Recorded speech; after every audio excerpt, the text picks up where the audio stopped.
Diane sits in her kitchen at 6 a.m., the morning light filtering through curtains that she and Jim had picked out together 15 years ago. Her hands wrap around an empty coffee cup, trembling slightly. The silence in the house feels heavier than usual. 3 days ago, my son looked me in the eye and said the words that shattered everything I thought I knew about being a mother. He said, "Mom, if you really loved us, you'd give us the money." But what he told me next made me realize I'd been living a lie for 34 years. Insert engagement line. Before we start, let us know in the comments where you're watching from. Don't forget to like, share, and subscribe for more powerful stories. Diane's voice wavers as she continues, her eyes distant. You know, when you become a mother, nobody warns you about this moment. They tell you about sleepless nights with a crying baby, about the teenage years when they slam doors and roll their eyes. They even prepare you for the empty nest syndrome when they move out and start their own lives. But nobody tells you about the day your child looks at you and sees nothing but a bank account. She stands and walks to the window, looking out at the garden where she used to play with Sophie. My name is Diane, and I'm 62 years old. 3 years ago, I lost my husband Jim to cancer. He was my rock, my best friend, my everything. We'd been married for 38 years, and losing him felt like losing half of myself. But I had my son Marcus to lean on. At least, I thought I did. Her voice grows stronger, more resolved. After Jim died, Marcus became my lifeline. He'd call me every Sunday morning without fail. "How are you doing, Mom? Do you need anything?" He'd bring his wife Elena and their 8-year-old daughter Sophie over for dinner every week. I thought we were a close family. I thought I was blessed to have such a caring son. She picks up a framed photo from the counter, a family picture from last Christmas. This photo was taken just 8 months ago. Look at us. Look at those smiles. Marcus has his arm around me. Sophie is on my lap. And Elena is laughing at something Jim would have said if he were still here. We look happy, don't we? We look like a family that loves each other unconditionally. Her expression hardens slightly. But 3 days ago, that illusion came crashing down. Marcus showed up at my door, not with his usual smile and hug, but with desperation in his eyes. He sat right there at my kitchen table, the same table where I'd fed him breakfast before school for 18 years, and he asked me for something that broke my heart. She pauses, collecting herself. He asked me for my retirement money, not a loan, not a temporary help. He wanted me to give him and Elena the $340,000 that Jim had worked 60-hour weeks to save for my future. The money that was supposed to keep me safe, keep me independent, keep me from being a burden on anyone. Her voice drops to almost a whisper. When I hesitated, when I asked him why he needed so much money, he said something that cut deeper than any physical pain I've ever felt. He said, "Mom, if you really loved us, you'd give us the money. Dad's gone. You don't have anyone else to leave it to anyway." She looks directly into the camera, tears threatening to fall.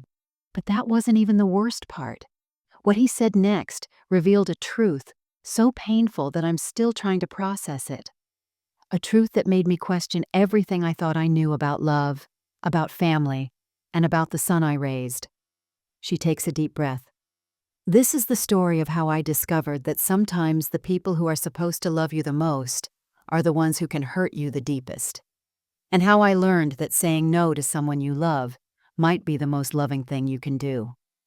Diane moves to her living room, settling into Jim's old recliner, a soft smile crossing her face for the first time. To understand how devastating that moment was, you need to know what my life looked like before everything changed. After Jim passed away 3 years ago, I honestly didn't know how I was going to survive. We'd done everything together for nearly 4 decades. He was the one who handled all our finances, made the big decisions, even chose what we watched on TV most nights. She gestures around the cozy living room. But slowly, I found my rhythm. This little house that Jim and I bought 30 years ago became my sanctuary. No mortgage, just the taxes and utilities to worry about. Jim had been so careful with our money, working double shifts at the plant, never taking vacations that cost more than a tank of gas. When the insurance money came through and I saw that $340,000 in our savings account, I cried for hours. Not just from grief, but from gratitude. My husband had made sure I'd never have to worry about money. Her voice grows warmer as she continues. The best part of my new life was watching my relationship with Marcus blossom in ways it never had when Jim was alive. Don't get me wrong, Jim was a wonderful father, but he was old school. He believed in discipline and hard work, and sometimes Marcus felt like he could never measure up. But after Jim died, Marcus stepped into this beautiful role as my protector. She picks up her phone, scrolling through old photos. Every Sunday morning at exactly 9 a.m., my phone would ring. "Good morning, beautiful," Marcus would say, using the same words Jim used to greet me. We'd talk for hours about everything and nothing. He'd tell me about Sophie's soccer games, Elena's promotion at the marketing firm, his dreams of expanding his consulting business. I felt like I was getting to know my son as an adult for the first time. Her smile widens. And the Sunday dinners, oh, those were magical. Elena would arrive with fresh flowers, always complimenting my pot roast or my apple pie. "Diane, you have to teach me your secret," she'd say.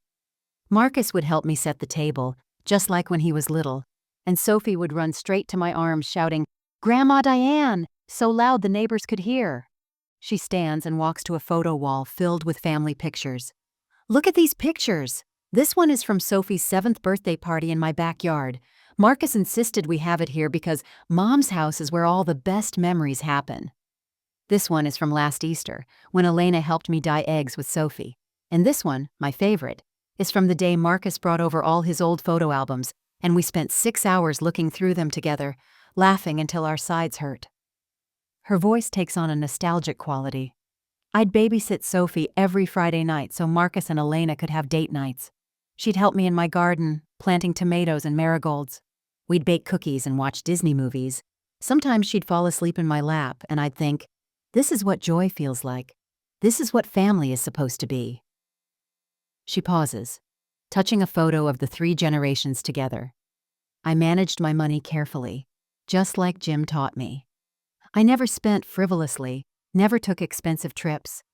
I wanted that nest egg to last forever, not just for my security, but so I could leave something meaningful to Sophie someday. I felt rich, but not because of the money in the bank. I felt rich because I had a son who called me his best friend, a daughter-in-law who genuinely seemed to care about me, and a granddaughter who thought I hung the moon. Her expression grows wistful.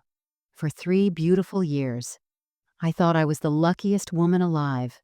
My son was my best friend, and I had a granddaughter who lit up my world. I went to bed every night thanking God for my family. I had no idea that what I thought was love was actually something much more calculating. Diane's expression shifts, the warmth fading from her eyes as she recalls a specific memory. The first crack in my perfect family picture happened on Sophie's 8th birthday, about 6 months ago. I should have paid attention to it, but you know how it is when you love someone. You make excuses. You tell yourself you're being paranoid. You convince yourself that the people you love would never deliberately hurt you. She moves to the kitchen window, looking out at her backyard. I'd spent 3 days preparing for Sophie's party. I made her favorite chocolate cake from scratch, the one with the raspberry filling that takes forever. I decorated my entire backyard with pink streamers and balloons, set up a craft station, even hired a face painter. The whole thing probably cost me $400, but seeing Sophie's face light up was worth every penny. Her voice becomes more subdued. About halfway through the party, I was in the kitchen cutting more cake when I heard Marcus on his phone out on the patio. The sliding door was cracked open, and his voice carried. At first I thought he was just talking to a friend about the party, but then I heard him say something that made my blood run cold. She pauses, wrapping her arms around herself. He said, "Yeah, Mom's sitting on a pile of cash doing absolutely nothing with it. $340,000 just collecting dust in some savings account. She could help us get ahead, but she's being completely selfish about it. I mean, what's she saving it for? She's 62, Dave.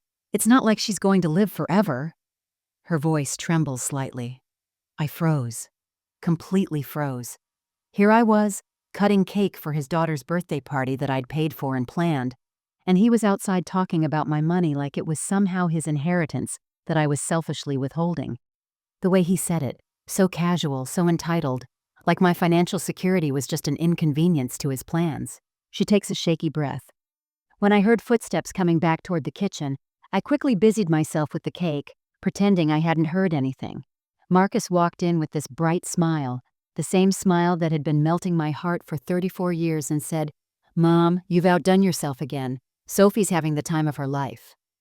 Her expression hardened slightly. I looked at him, this man I'd raised, who was now talking about my death like a business opportunity, and I said, "Who were you talking to on the phone?" His whole demeanor changed instantly. The smile became forced, strained. "Oh, just work stuff, Mom, nothing important. Hey, do you have any more of those little sandwiches? The parents are raving about them." She shakes her head. "Work stuff." He lied to my face without missing a beat. But what really got to me was how quickly he deflected, how smoothly he changed the subject. It made me wonder how many other conversations he'd had about my money, how many times he'd discussed my finances with people I didn't even know. Her voice grows stronger, more analytical.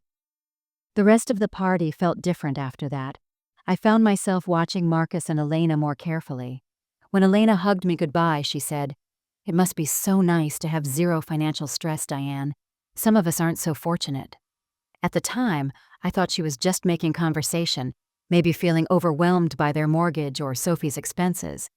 But now I wonder if that comment was planned, if they'd discussed how to plant that seed. She looks directly at the camera. That night, after everyone left and I was cleaning up the backyard, I kept replaying that phone conversation in my head.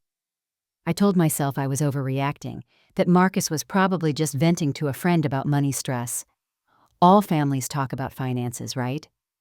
But deep down, something had shifted. For the first time in 3 years, I went to bed feeling uneasy about the people I trusted most. She pauses, her expression growing distant. I should have listened to that feeling. I should have asked more questions. But when you love someone, you want to give them the benefit of the doubt. You want to believe the best about them, even when the evidence is staring you right in the face. Diane sits back down, her posture more guarded now, arms crossed protectively.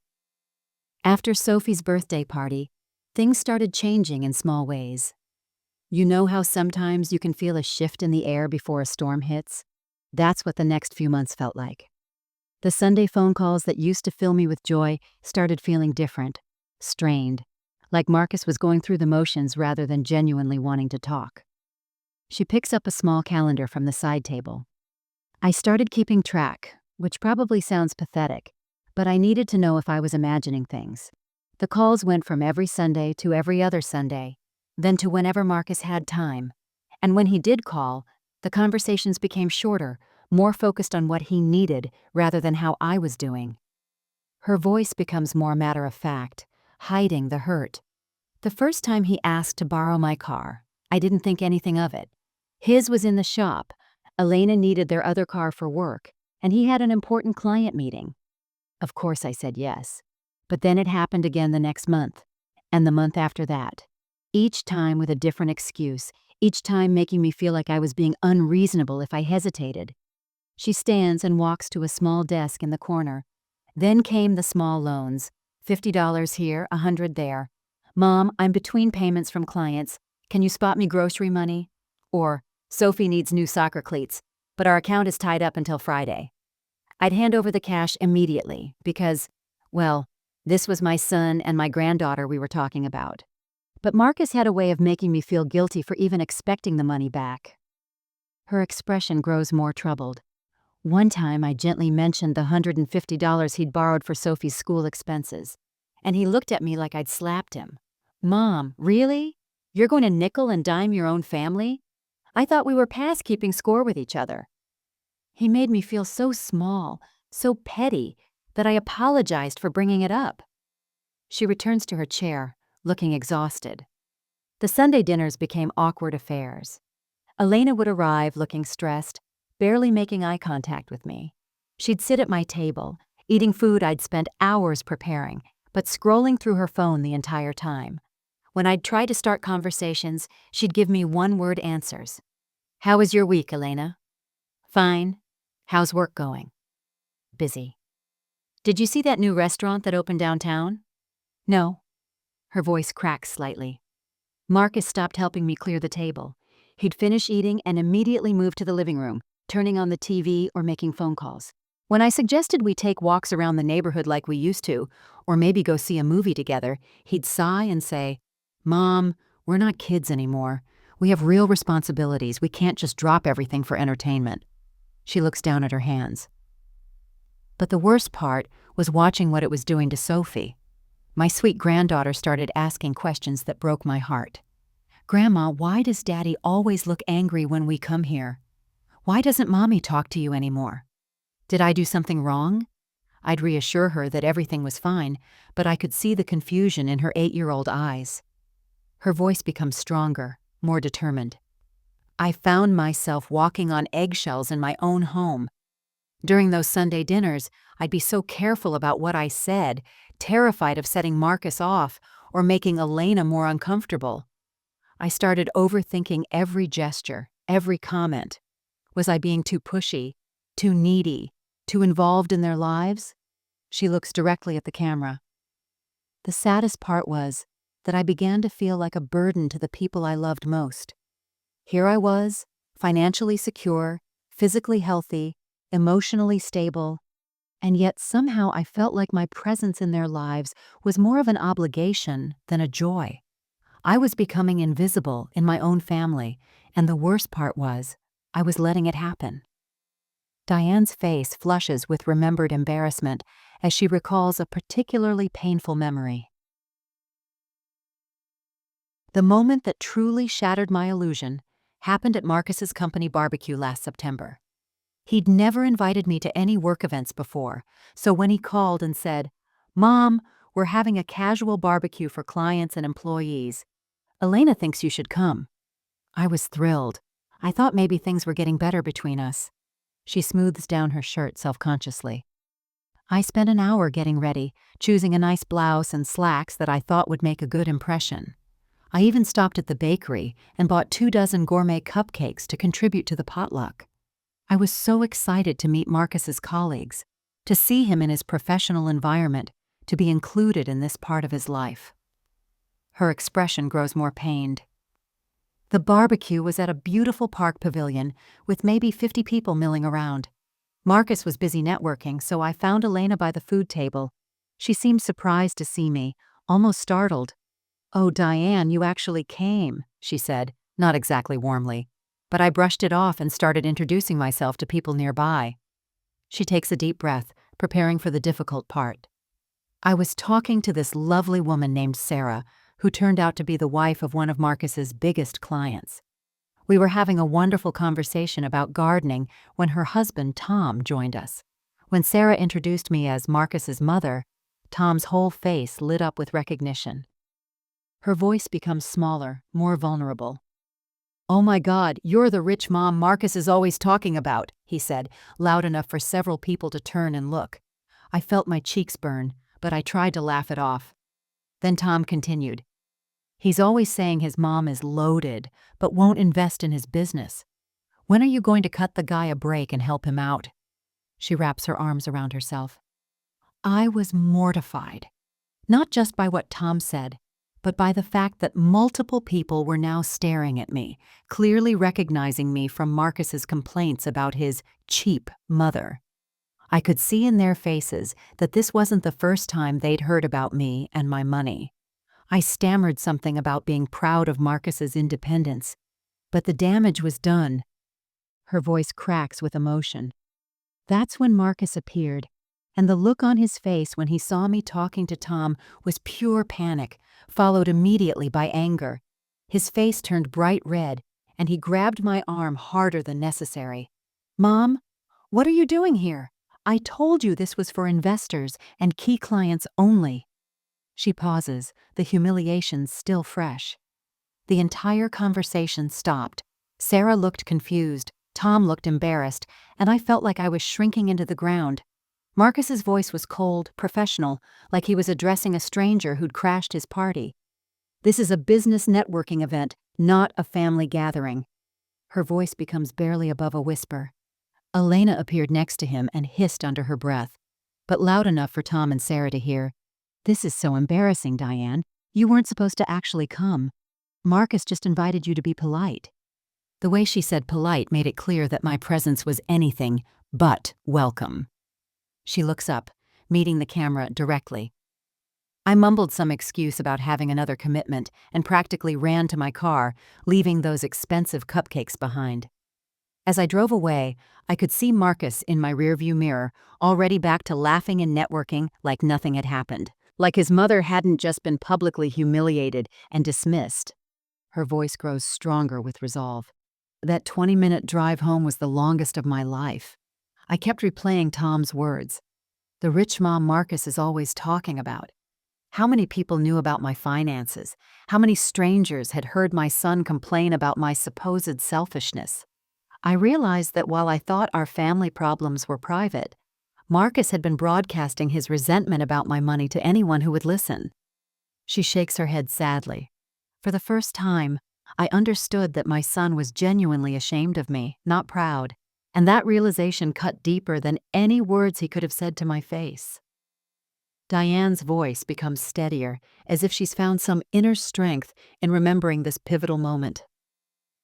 After the humiliation at the barbecue, I made a decision that surprised even me. I stopped hosting Sunday dinners. For 3 years, my house had been the gathering place, the center of our family universe. But that week, when Sunday came around, I didn't call. I didn't shop for groceries. I didn't set the table for 4. She looks around her quiet kitchen. Marcus called Sunday afternoon, and his tone was already irritated before I even answered. "Mom, what time is dinner? Elena made Sophie promise we'd have your roast chicken today." I took a deep breath and said, "I'm not hosting dinner this week, Marcus. I think we all need some space." The silence on the other end was deafening. Her expression hardened slightly. He showed up at my door an hour later, Elena and Sophie in tow. I could see Elena in the car looking frustrated, gesturing angrily while she talked on her phone. Marcus didn't even say hello. He just pushed past me into my own living room and started pacing like a caged animal. She moves to stand by the mantelpiece, where family photos still sit. "What's this about, Mom? Are you having some kind of breakdown? Elena's parents are expecting us for dessert later, and we told them we'd eat here first." The way he said it, like my home was just a convenient stop on their social schedule, not a place they actually wanted to be. Her voice becomes more composed, matter of fact. I tried to explain, "Marcus, I've been feeling like my presence in your life is more of a burden than a blessing. Maybe we should take a break from the weekly dinners and see how everyone feels." He looked at me like I'd lost my mind. "Mom, that's ridiculous. We're family. This is what families do." She pauses, remembering the moment clearly. That's when something inside me snapped, not into anger, but into clarity. Is it what families do, Marcus? Is it normal for families to discuss each other's finances with strangers? Is it normal to be ashamed of your mother at work events? Is it normal to treat your parents' home like a free restaurant? Her voice grows stronger. His face went through several emotions: surprise, guilt, then defensive anger. "I work 60 hours a week, Mom. Elena works full-time while raising Sophie. We're doing our best to maintain relationships with everyone in our lives, including you. If that's not good enough for you, then maybe you're right. Maybe we do need space." She sits back down, her posture straighter now. Then came the explosion I'd been dreading, but somehow knew was inevitable. Marcus's voice rose to a level I'd never heard before. "You know what your real problem is, Mom? You sit in this house hoarding Dad's money while your family struggles. Elena's parents helped them buy their house. They paid for Sophie's summer camp. They take family vacations together. What have you done for us besides cook Sunday dinner?" Her voice becomes very quiet. I looked at this man, my son, who was standing in my living room demanding to know what I'd done for him besides love him unconditionally for 34 years. I said, "I raised you with love, Marcus. I thought that mattered." She takes a shaky breath. He laughed. Actually laughed at me. "Love doesn't pay bills, Mom. Money talks, and your silence is deafening. Dad worked his whole life to leave you comfortable, and you're being completely selfish with it." Her expression becomes resolute. That's when I quietly ask them to leave, not in anger, not screaming, just quietly. "I think you should go now." Elena never even got out of the car. Sophie waved at me through the window, confused about why they weren't staying for dinner. She looks directly at the camera. After they left, I sat in my kitchen for hours, not crying, just thinking. I realized that everyone assumed I was done, that I would come crawling back within a week, apologizing for setting boundaries. But something inside me was still alive, still fighting. I just didn't know what it was yet. Diane's voice becomes hollow, distant, as she recalls the darkest period of her life. After Marcus and his family left that Sunday, something inside me just broke, not dramatically, not with tears or screaming, but quietly, like a light slowly dimming until there's nothing left but darkness. For the first time in 3 years, my house felt truly empty, and the silence was deafening. She pulls a throw blanket around herself. The first week I told myself I was just taking a break, that I'd bounce back once I processed everything. But Monday came and went without my usual grocery shopping. Tuesday passed without my morning walk around the neighborhood. By Wednesday, I realized I hadn't eaten a proper meal since Sunday's confrontation. Her voice becomes even quieter. I started spending entire days in Jim's old recliner, the brown leather one he'd loved so much that I could never bring myself to replace. I'd sit there holding his photo, the one from our 30th anniversary cruise, when we were both healthy and happy and thought we had decades left together. I'd talk to him for hours, asking him what I'd done wrong, how I'd failed so completely as a mother. She gestures weakly toward the kitchen. My beautiful garden, the one that had brought me so much joy, started withering. The tomatoes rotted on the vine. The marigolds Sophie and I had planted together turned brown and died. I could see it all from the living room window, but I couldn't summon the energy to care. It felt like a perfect metaphor for what was happening to my life. Her voice cracked slightly. Sleep became my escape. I'd doze in Jim's chair for 16, 17 hours at a time, waking up disoriented and more exhausted than when I'd closed my eyes. I stopped answering the phone, stopped checking my mail, stopped showering regularly. The woman who had once prided herself on keeping an immaculate home was living in pajamas and eating crackers from the sleeve. She takes a shaky breath. The worst part was the complete silence from Marcus. No phone calls, no texts, no attempts to check on me. I kept thinking he'd call to apologize, or at least to see if I was okay. But days turned into weeks, and my phone stayed silent. I began to understand that in his mind, I was the one who needed to come crawling back. Her expression becomes more vulnerable. 3 weeks into this nightmare, my neighbor Mrs. Chen found me. I'd been trying to get from the chair to the kitchen for a glass of water, but I felt so dizzy and weak that I collapsed right there on my living room floor. I must have been lying there for hours before she came looking for me, because she hadn't seen me outside in days. She pauses, clearly still shaken by the memory. The paramedics said I was severely dehydrated and malnourished. At the hospital, this young social worker, probably not much older than Marcus, sat beside my bed with a clipboard. "Mrs. Patterson, we need emergency contacts. Who should we call?" I gave her Marcus's number because, despite everything, he was still my son. Her voice becomes bitter. I watched her face as she made the call from across the room. I couldn't hear Marcus's exact words, but I could hear his tone even from that distance. The social worker's expression changed from professional concern to something that looked like pity. When she hung up, she came back to my bed and said gently, "Your son says he's in an important meeting and wants to know if this can wait until tomorrow." She looks directly at the camera, her eyes filled with a mixture of pain and dawning awareness. Lying in that hospital bed, connected to an IV because I'd literally forgotten how to take care of myself. I realized I'd become completely invisible to the person I'd sacrificed everything for. Marcus couldn't even be bothered to leave a meeting for his mother's medical emergency. That's when I understood that I wasn't just grieving the loss of our relationship. I was grieving the realization that maybe it had never been real in the first place. Diane's posture straightened slightly, a hint of strength returning to her voice. I came home from the hospital on a Thursday afternoon, weak but somehow more clear-headed than I'd been in weeks. The dehydration and malnutrition had been treated, but more importantly, lying in that hospital bed for 3 days had given me time to think without the fog of depression clouding everything. She moves toward a wooden desk in the corner of the room. The first thing I noticed when I walked back into my house was how it smelled. Stale, neglected, like sadness had settled into the walls. But the second thing I noticed was Jim's desk, something I'd been avoiding for 3 years. I'd left everything exactly as it was the day he died, too heartbroken to disturb his space, his final organization of our life together. Her hand traces the edge of the desk. Something about nearly dying from neglecting myself made me realize I'd been neglecting Jim's memory too.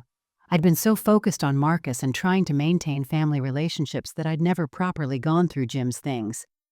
That afternoon, I decided it was time. She opens the middle drawer. Most of it was what you'd expect: old pens, business cards, reading glasses he could never find. But in the very back of the bottom drawer, behind files of old tax returns, my fingers found something I'd never seen before. A manila envelope, sealed, with my name written across the front in Jim's careful handwriting. Her voice becomes more emotional.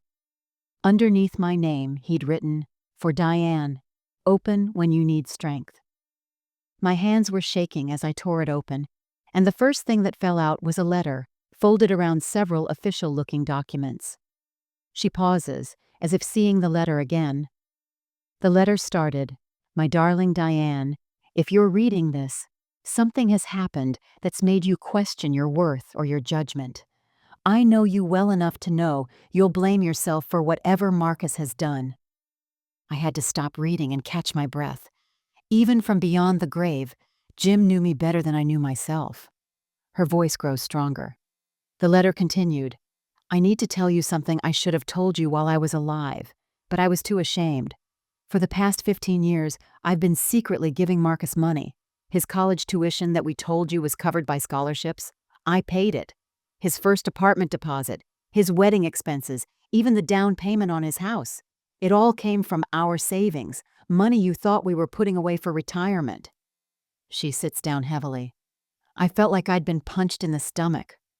All those years when Marcus seemed so independent, so responsible, so successful on his own, it had been a lie. Jim had been enabling him behind my back, and Marcus had been taking money from us while letting me believe he was self-sufficient. Her expression hardens.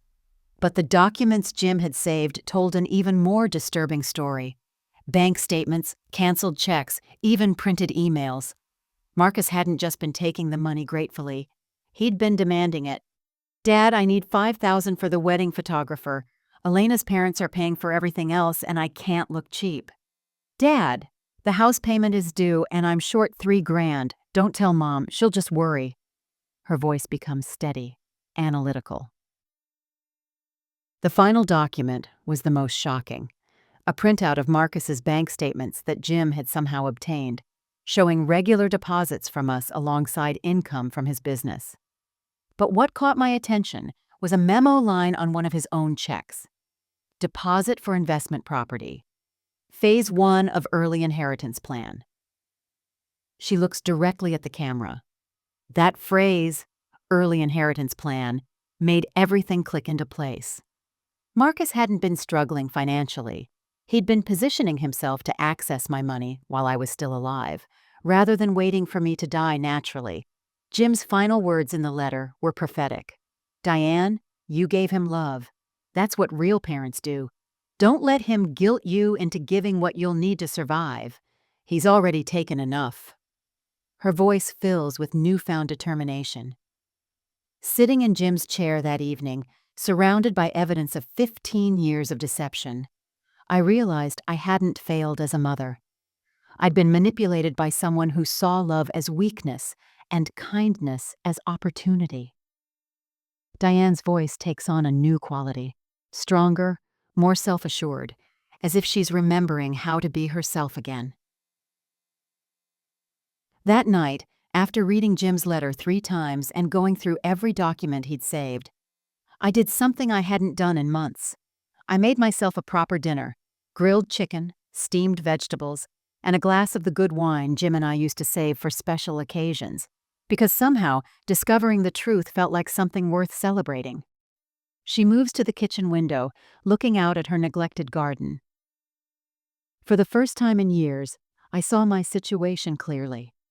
I'd been viewing everything through Marcus's lens, accepting his version of reality, where I was selfish for having financial security, unreasonable for expecting basic respect, and somehow obligated to fund his lifestyle because that's what family does. Her voice grows more confident. But Jim's letter had given me a different perspective. I started thinking about my own parents who had struggled through the Great Depression. They never once asked their children for money. Instead, they took pride in being self-sufficient right up until the day they died. They understood something Marcus apparently never learned: that real love means wanting your family to be secure, not bleeding them dry. She turns back to face the camera. I decided to call my mother, Rose. She's 85 now and living in Sunset Manor, but her mind is still sharp as a tack. I'd been so consumed with Marcus's drama that I'd been neglecting her too. When I told her what had been happening, her response was exactly what I needed to hear. Diane's expression softens with remembered wisdom. "Honey," she said in that no-nonsense voice I remembered from childhood, "I raised 5 children during the Depression, when we had nothing but love and determination. Not one of them, not even during their worst financial struggles, ever asked me for my last dollar. You know why? Because a child who truly loves you wants you secure, not broke. They want to take care of you, not the other way around." Her voice becomes more analytical. That conversation with Rose made me realize I'd been confusing enabling with loving. Every time I'd given Marcus money or made excuses for his behavior, I'd told myself I was being a good mother. But I'd actually been preventing him from learning to solve his own problems, from developing real resilience, from understanding the value of what he had. She sits down, but her posture remains strong. I started remembering who I was before all this manipulation began. I'd been a pediatric nurse for 35 years, dealing with life and death situations, making critical decisions under pressure, earning the respect of doctors and colleagues. I'd raised a child as a single mother for the first 5 years of Marcus's life while Jim was stationed overseas. I'd managed our household finances, maintained our home, cared for my aging parents, and somehow along the way, I'd let Marcus convince me I was helpless and selfish. Her eyes flash with renewed determination. That night, I stood in front of my bathroom mirror and looked at myself. Really looked. For the first time in months. Yes, I'd lost weight during my depression. Yes, I looked older and more tired. But underneath all that pain and confusion, I could still see the woman Jim had fallen in love with, the mother who had actually raised Marcus with real values before he'd lost his way. Her voice grows firmer. I realized that the problem wasn't that I'd failed as a mother. The problem was that I'd succeeded too well at teaching Marcus that my love was unconditional, and he'd learned to exploit that unconditional love for conditional gain. But unconditional love doesn't mean unconditional enabling. She looks directly at the camera with newfound clarity. For the first time in months, I felt that familiar fire returning. Not anger, but purpose. I'd spent years as a nurse advocating for patients who couldn't advocate for themselves. Now it was time to advocate for the most important patient of all, myself. The quiet strength I'd always possessed was still there, waiting for me to remember how to use it. Her expression becomes resolute. I decided that night that I was done being a victim of my own generosity. It was time to set some boundaries, and more importantly, It was time to find out who Marcus really was when he couldn't manipulate me anymore. Diane's movements become more purposeful as she describes this period of quiet preparation. The morning after my awakening, I woke up at 6 a.m. for the first time in months. Not because I was restless or anxious, but because I had work to do, real work.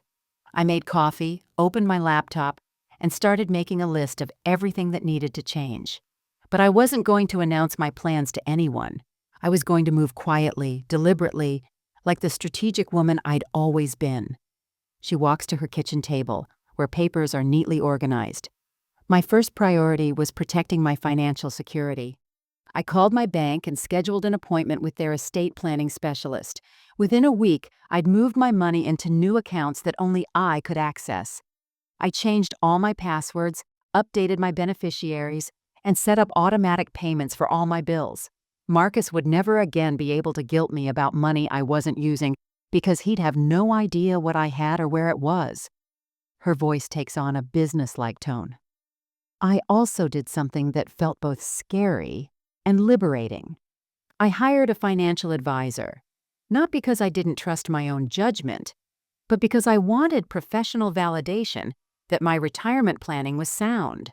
Margaret Chen, my advisor, looked at my numbers and said, "Mrs. Patterson, you're in excellent financial shape. You could live comfortably for 30 more years without touching the principal." Hearing that from an expert gave me the confidence I needed. She moves to her desk, touching a stack of brochures. Next, I started reconnecting with my own life. I called Sunset Manor and arranged to visit Rose twice a week, instead of the monthly visits I'd been managing. My mother had been lonely too, and our conversations became a source of mutual strength. She started telling me stories about standing up to difficult people during the Depression, lessons I should have remembered years ago. Her expression brightens.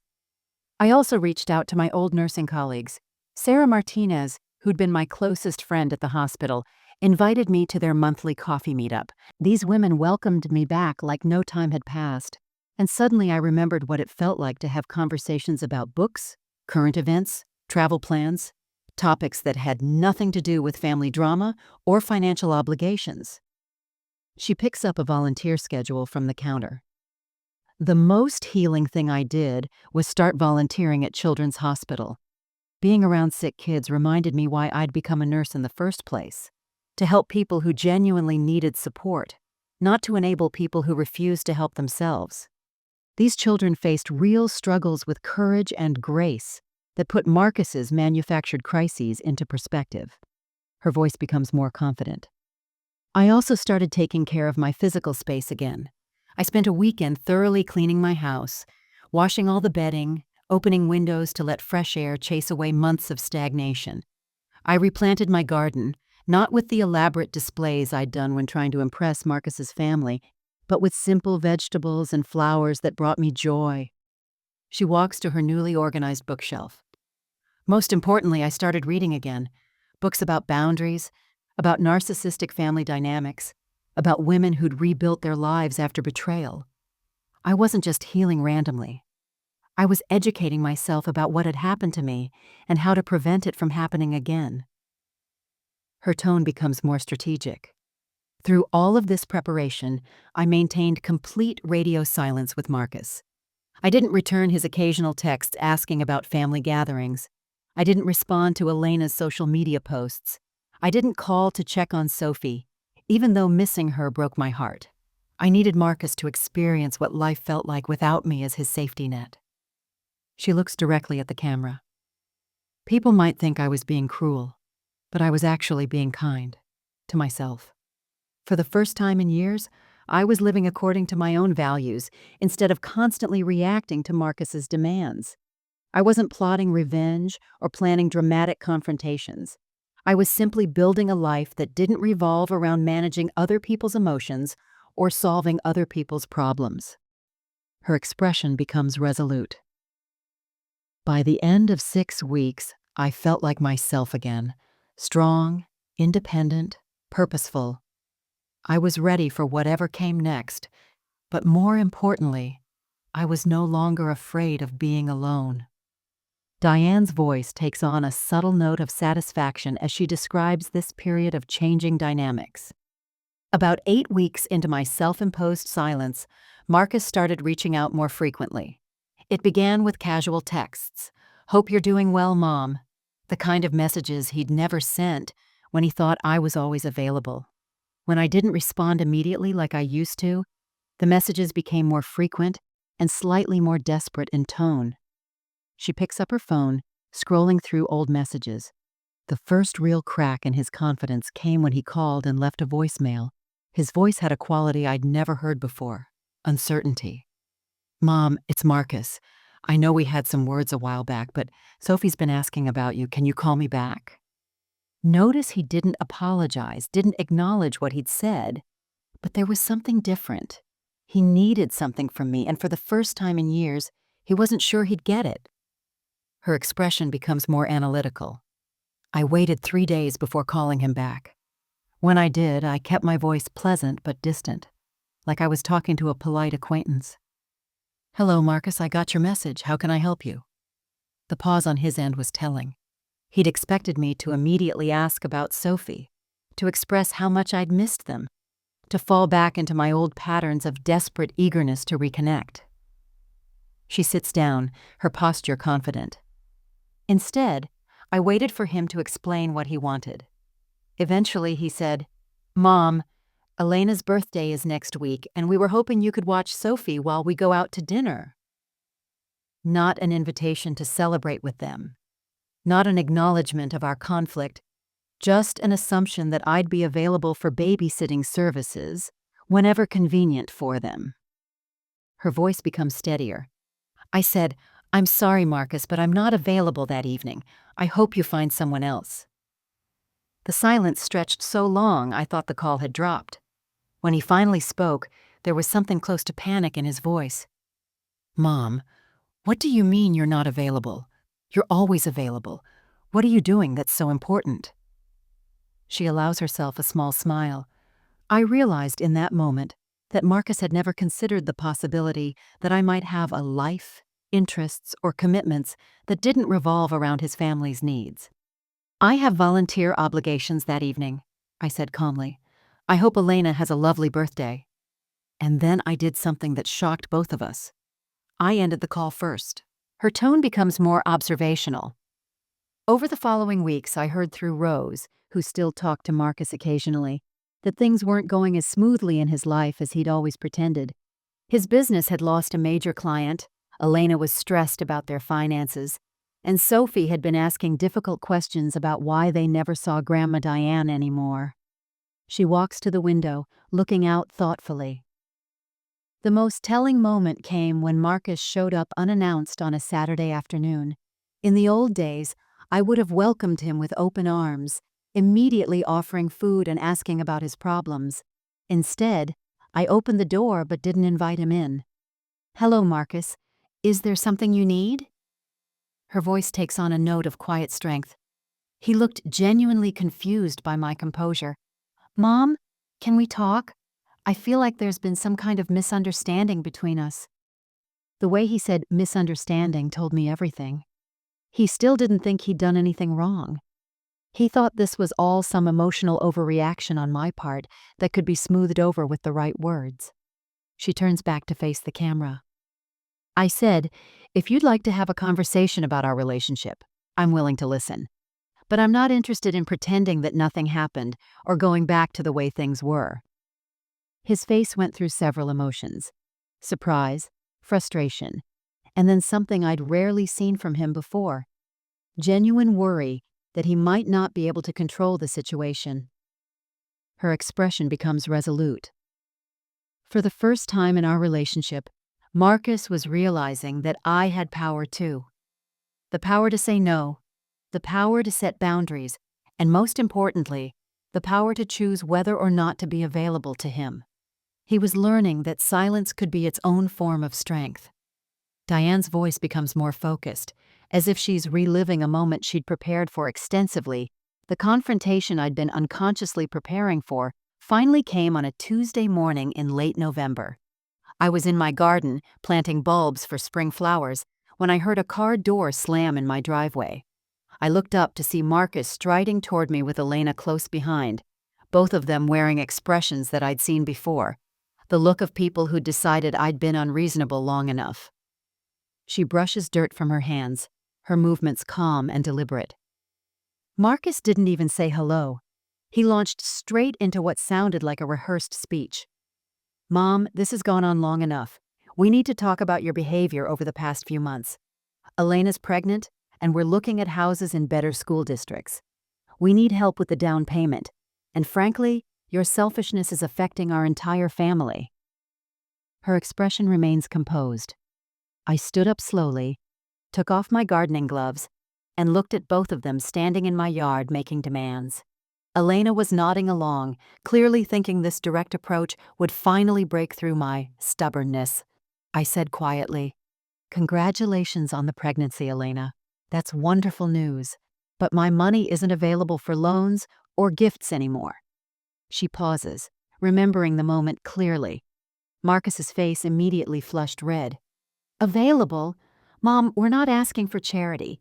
We're asking for help from family. Dad would have helped us without question. He understood what family means." The way he invoked Jim's memory, as if he could guilt me into compliance by speaking for a dead man, actually made me feel sorry for him. Her voice becomes stronger. That's when I said the words I'd been practicing for weeks. "Marcus, I have something you need to see." I walked into the house and returned with the manila envelope, Jim's letter, and all the documents he'd saved. "Your father already helped you more than you know. I think you should read this." She watches the memory unfold. I handed him Jim's letter first. As Marcus read, his face went through a series of changes: confusion, recognition, and then something that looked like panic. Elena was reading over his shoulder, and I watched her expression change too. "Marcus," she said slowly, "your father paid for our wedding? You told me you'd saved that money from your business." Her tone becomes more analytical. But the real bombshell came when I produced the bank statements I'd been saving. "I've also discovered something interesting about your struggling business, Marcus. I hired a financial investigator last month." I slid him copies of his own bank records. "Your business actually turned an $80,000 profit last year, and you have $45,000 in a savings account you've never mentioned to Elena." She observes Elena's reaction. Elena's gasp was audible. "Marcus, you told me we were barely breaking even. You said your mother was sitting on money while we struggled to make ends meet." The look she gave him was one I'd never seen before. Not anger, but the dawning realization that she'd been manipulated too. Diane's voice becomes steady and clear. Marcus tried to recover, but his explanation only made things worse. "That money is for emergencies, Elena. And Mom's got hundreds of thousands just sitting there earning nothing. She could help us without even feeling it." He turned to me desperately. "Mom, you know Dad would want you to help us get ahead in life." Her expression becomes resolute. I looked at my son, this 34-year-old man who was still trying to manipulate me, even with the evidence spread out between us, and I said, "Jim's letter makes his feelings very clear, Marcus. He said I'd already given you the most important thing, love, and that I shouldn't let you guilt me into giving what I need to survive." She faces the camera directly. For the first time in years, I wasn't explaining myself, defending my position, or trying to make Marcus understand my perspective. I was simply stating facts and letting the truth speak for itself. The power in that moment wasn't dramatic or vengeful. It was the quiet strength that comes from knowing you're absolutely right. Diane's voice takes on a tone of quiet satisfaction as she describes the moment everything came full circle. What happened next was something I couldn't have planned even if I'd tried. As Marcus sat there speechless, staring at the evidence of his own deception, Elena slowly picked up one of the bank statements. Her voice was barely above a whisper when she said, "Marcus, this deposit here for $25,000. The memo says investment property deposit. What investment property?" She settles back into her chair, watching the memory unfold. Marcus's face went completely white. For the first time since he'd arrived, he looked genuinely panicked. "Elena, I can explain that. It's just a business opportunity that came up. I was going to tell you about it." But Elena was already shaking her head, pieces of a puzzle apparently falling into place for her. Her voice becomes more observational. "No, Marcus," Elena said, her voice getting stronger. "This is dated 6 months ago. 6 months ago, when you told me we couldn't afford to fix our roof, when you said we had to put off Sophie's orthodontist because money was tight." She looked up at me with something between apology and recognition. "Diane, he's been lying to both of us." Diane pauses, remembering the shock of that moment. That's when Elena pulled out her phone and started making a call. "Who are you calling?" Marcus asked, but she ignored him. "Hi, this is Elena Patterson. I need to speak with someone about my husband's business accounts. I'm joint on our personal account, but I think there might be other accounts I don't know about." Her expression shows a mixture of admiration and sympathy. Watching Elena take control in that moment was both heartbreaking and inspiring. This woman had been manipulated just like I had, made to feel guilty for wanting financial security, told she was being unreasonable for expecting transparency in her marriage. But unlike me, she wasn't going to wait months to start fighting back. She continues with growing intensity. While Elena was on the phone with the bank, I pulled out one more document I'd been saving for exactly this moment. "Marcus, there's something else you should know. I contacted a private investigator not just to look at your finances, but to understand the full scope of what's been happening." I handed him a folder. "These are printouts of conversations you've had about my money, phone calls with friends, text messages with Elena's brother, even a consultation you had with a lawyer about elder financial abuse cases." Her voice grows colder. The look on Marcus's face was pure terror. Inside that folder were transcripts showing he'd been planning this approach for over a year, conversations where he called me mentally declining and discussed ways to help her understand she's being irresponsible with Dad's legacy. Text messages where he calculated exactly how much money I had and what percentage would be reasonable for him to expect. She takes a measured breath. But the most damning evidence was an email exchange with Elena's brother Tom, the same Tom who'd embarrassed me at the company barbecue. Marcus had written, "The old lady is sitting on more money than she could spend in 3 lifetimes. Elena's parents helped them with everything. It's time Mom stepped up and did the same, even if we have to pressure her into it." Her expression becomes stern. Elena finished her phone call and looked at Marcus with cold fury. "You have 3 business accounts I knew nothing about, totaling over $130,000. While I've been losing sleep over our mortgage payments, you've been hiding more money than I make in 2 years." She stood up and started walking toward their car. "Sophie and I are going to my parents' house. Don't follow us." Diane's voice takes on a note of finality. As Elena drove away, Marcus turned to me with desperation I'd never seen before. "Mom, you can't let this destroy my marriage. Sophie needs her father. Elena doesn't understand business finances." But I looked at him calmly and said, "Marcus, Elena understands honesty. That's something you seem to have forgotten how to do." She meets the camera's gaze directly. Sometimes justice isn't about punishment. Sometimes it's simply about truth finally coming to light. Marcus hadn't just been manipulating me. He'd been building a web of lies that was always going to collapse eventually. I'd just helped it happen a little sooner. Diane's voice becomes more reflective, showing the complexity of emotions that come with attempted reconciliation. 2 months after that devastating confrontation in my garden, my doorbell rang on a quiet Saturday morning. I looked through the window and saw Marcus standing alone on my porch, holding a small bouquet of flowers. Daisies, my favorites. But what struck me most was how different he looked. Gone was the entitled anger I'd grown accustomed to. Instead, he seemed smaller somehow, genuinely humble in a way I hadn't seen since he was a child. She moves toward the front door. As if reliving the moment, I opened the door, but didn't immediately invite him in. Old Diane would have rushed to embrace him, relieved that her son had finally come home. New Diane waited to see what he had to say. "Mom," he began, his voice barely above a whisper, "I owe you the biggest apology of my life. I've spent the last 2 months in therapy, and I'm starting to understand how badly I've treated you." Her expression shows cautious interest. He handed me the flowers with shaking hands. "Elena left me, Mom. She took Sophie and moved in with her parents. The divorce papers came last week." I felt a pang of sadness for Sophie, but I noticed something important. Marcus wasn't telling me this to make me feel sorry for him. His tone was matter of fact, accepting responsibility rather than seeking sympathy. She gestures toward the living room. I invited him in, but when he sat down, he chose the chair across from me rather than the couch where we used to sit together. Even in his posture, there was a respect for boundaries that hadn't existed before.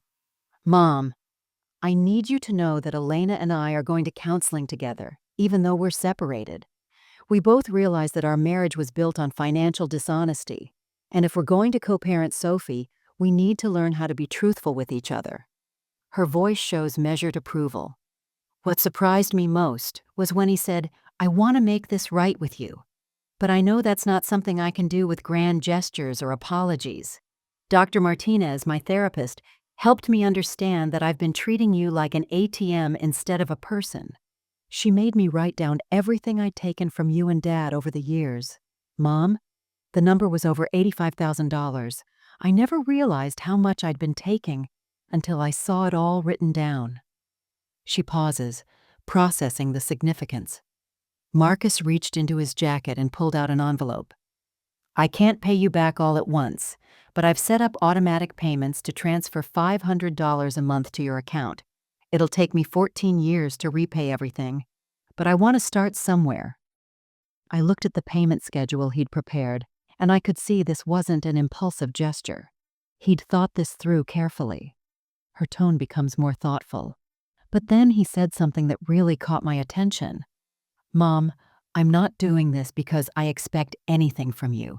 I'm not asking for forgiveness or trying to get back into your good graces. I'm doing this because it's the right thing to do, regardless of how you decide to handle our relationship going forward." She meets his gaze in the memory.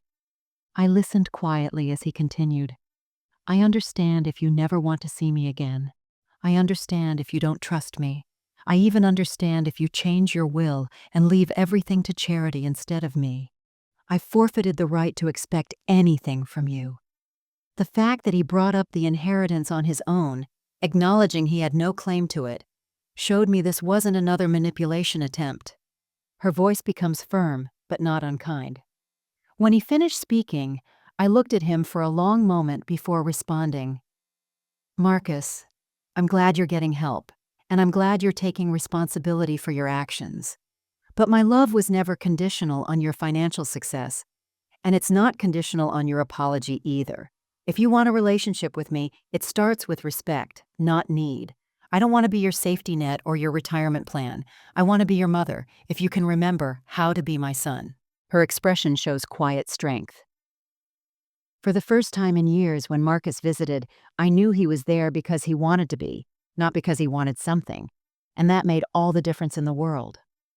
Diane stands in her garden, which is now in full bloom, her voice carrying the wisdom of someone who has traveled through darkness and emerged stronger. 6 months after that conversation with Marcus, I'm standing in the garden that nearly died during my darkest period, and it's more beautiful than it's ever been. The tomatoes are heavy on the vine, the marigolds are vibrant yellow and orange, and the new spring bulbs I planted during my recovery have created a carpet of color I never expected. She touches a particularly healthy tomato plant. This garden is a lot like my life now. It took some careful tending, some hard decisions about what to keep and what to let go, and a lot of patience to see real growth. Marcus has kept his word about the monthly payments, and more importantly, he's kept his word about respecting my boundaries. Our relationship is different now, but in many ways it's more honest than it's ever been. Her voice takes on a note of gentle satisfaction. Last week, Sophie came running toward me across this very yard, shouting, "Grandma Diane," just like she used to.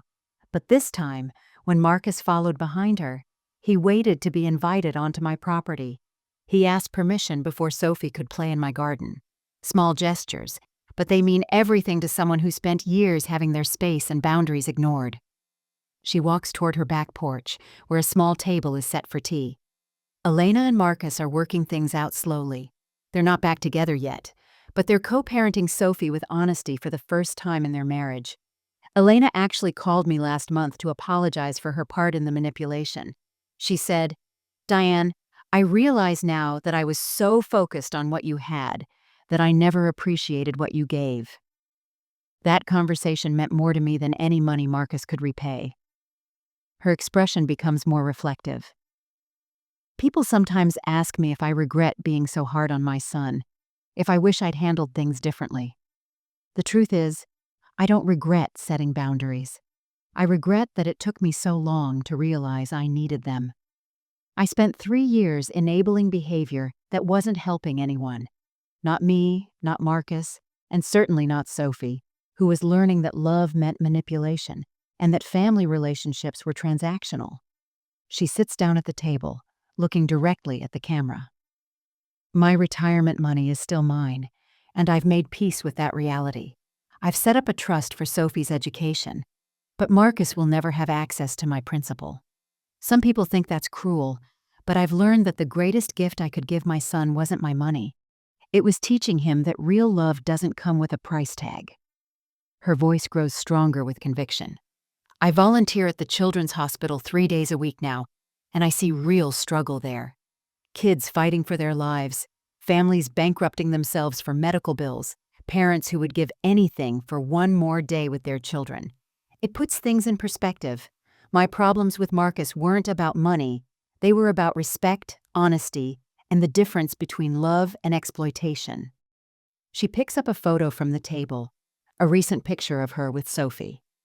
When Sophie visits now, she helps me in this garden, and we talk about growing things, about patience, about how the most beautiful flowers come from bulbs that have to survive the winter underground. I'm teaching her that real security comes from knowing how to take care of yourself, not from expecting others to take care of you. Her final words carry quiet authority. I learned that saying no to someone you love might be the most loving thing you can do. Some people thought I was cruel for refusing to give Marcus my money. But sometimes the most loving thing you can do is refuse to enable someone's worst instincts. Money can't buy love, but it can certainly reveal who truly loves you. She looks around her thriving garden one last time. The people who respect your boundaries are the ones worth keeping close. And for the first time in years, when my son visits, I know he's here because he wants to be, not because he wants something. That peace of mind is worth more than any amount of money I could have given him.